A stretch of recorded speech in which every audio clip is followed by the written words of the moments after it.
तो लाइन तार ऊपर बसी पक्षी को करेन्ट कौन पाई मारे नहीं?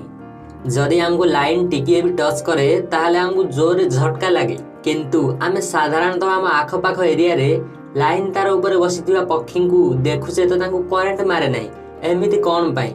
तो यह जानिबा पई वीडियो को शेष पर्यंत निश्चित देखंतु। विद्युत प्रभावर जे पर्यंत सर्किट पूरा होई न थाए से पर्यंत करेन्ट मारे नहीं।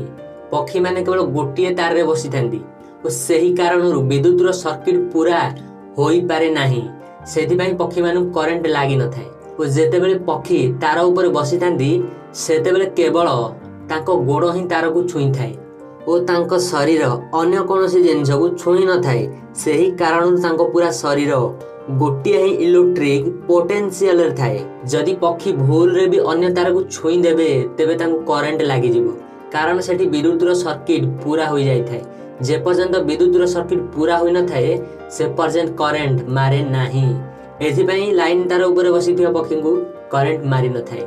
यदि वीडियोटी भल लगे लाइक और चैनल को सब्सक्राइब करी बेल आइकन को प्रेस कर दियो।